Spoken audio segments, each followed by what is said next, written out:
Hi, today we are going to talk about becoming a competent intercultural communicator by Samovar, Porter, and McDaniel. First, let's talk about 4 aspects to improve your intercultural communication skills. First, be aware of your culture. Second, examine your personal attitudes. Third, understand your communication style.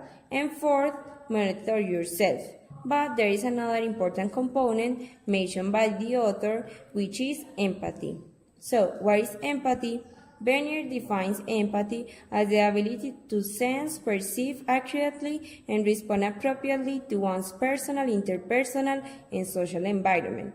For example, let's imagine that you see this woman in the street and she tells you that she is really hungry, but you don't have the way to help her. So you feel very sad because you imagine yourself in that situation.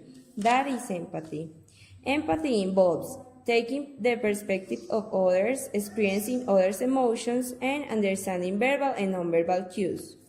Now, let's continue with roadblocks to empathy, which are diverse cultural backgrounds, constant self-focus, stereotypic notions about gender, race, and culture, and self-protective behavior. Let's start with diverse cultural backgrounds, which means that individuals from similar cultures show mutual empathic ability than those from other cultures.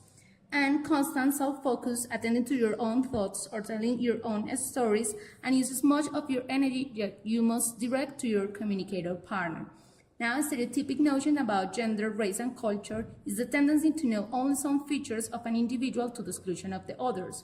Finally, self-protective behavior is evaluating other people whereby what you do or what you think, and you are likely to make them feel defenses toward you. Now you may ask yourself, well, how do I improve my empathy? The author gave us 4 main tips. First, Fracaro emphasizes the importance of hearing the intended message and to remember ourselves to be attentive to our interlocutor. Second, as a reciprocal act, you and your interlocutor must be expressive, unless you are interacting with someone from a culture that values interpersonal restraint, such as the Muslim culture. Tranholm and Jensen said that if you encourage others to be more expressive and you pay attention to their nonverbal cues, you should be more accurate in reading their emotional states. Third, avoid behaviors that in the target culture may be impertinent or insulting. For instance, using your thumb ups in Australia, Greece, or the Middle East is an insult. Finally, Lewis pointed out that empathy is based on accepting differences and building on this in a positive manner.